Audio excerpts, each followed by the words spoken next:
Live from Page Commons on the campus of Colby College in Waterville, this is an MPBN Your Vote 2008 debate. Retired Associate Professor John Frary, a Republican.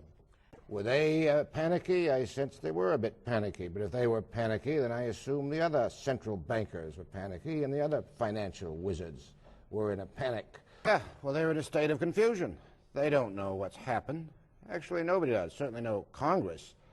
Well, I get a lot of questionnaires that come in which presuppose that I have a vast knowledge of geology, technology, engineering, surgery, obstetrics, and so forth, so on, to build indoor ski slopes in the desert for Arabs. Bipartisanship is a word that makes everybody's heart go pit-a-pat. And Mike, I feel as if you're an understudy here. I thought my career as an education was over. I may make him a Republican before this campaign is over. Mr. Frary, on your website, you've stated that Congressman Michoud has no brain, is a spineless weenie, Yes, and associates with union thugs. yes. Given this propensity for name-calling, how can the voters be assured that you are capable of leadership and integrity and that you will work together with members of the other parties for all of the Mainers in the 2nd District? Name-calling? I thought I was merely being descriptive. Well, listen, a lot of people strongly object to negative campaigning, of course. Everybody does it. And in fact, the truth of the matter is about the only entertaining part of the boring, stupid, repetitious, bland, pablum-filled campaigns. So I thought I would liven things up. You don't take offense to that, do you? No. Oh, good. It's been educational. All right, Extremely. well, let's not overdo it. Mr. Frary, Maine Senator Susan Collins recently received an endorsement from the League of Conservation Voters for her strong environmental record from the very environmentalists whom you have referred to as wackos and enviro kooks. Yeah. Would you put Senator Collins in that same category? And if not, why not? Not because she's a cautious, prudent politician who studies the issues and is not moved by, let's say, pantheistic enthusiasms. That's why I would not. Also, she gave me $2,000. A vice president of Shell was named Tom Barrows, known him for over 50 years. And another fellow, what was his name, Robert? From my office, he'd rather be. So I have no idea how we're going to face the payment of this bill. It'll be interesting for you young people to see how that's done.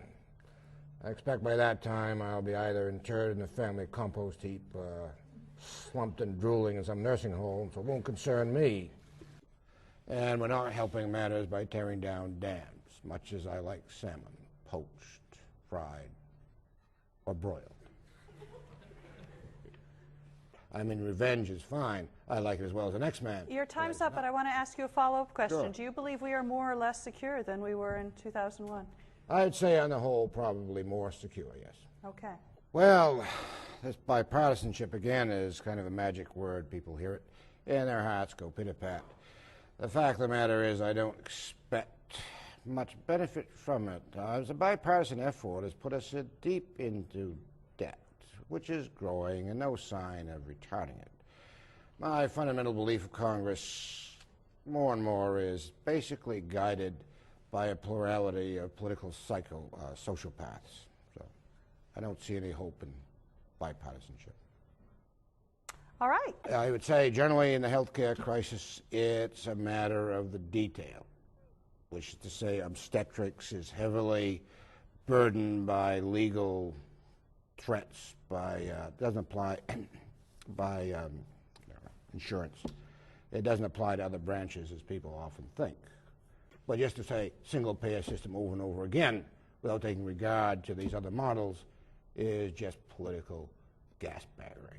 And what I asked actually the chairman of the Judiciary Committee if he actually would look in and have hearings on whether or not he found out that Vice President Cheney and President Bush had abused their power in office, and if so, to take the appropriate actions. Well, there you see, that's a contest between the executive and legislative branch. Supreme Court umpires that. The question more has to do with Article 1, Section 8, the powers. How do you interpret the powers? Obviously, the division of powers, checks and balances, are not designed for efficiency. They're designed to limit the exercise of power. Please ask your question, Mr. Frary. Jeez, I thought I was. It sounded to me like you were giving a lecture. Old habits hard to break, isn't that right, Professor? What would you do to make sure that Social Security is there for those who need it when they retire? Oh, well, we'll tax the young people to hell, is what we'll do. Keep it in place, of course. That's not a problem. We know that's going to work. I outwitted the stock market. I sold all my stock to run this campaign before it took a dive. So I am now insulated. Thank you. Joining us. Good night. And good night.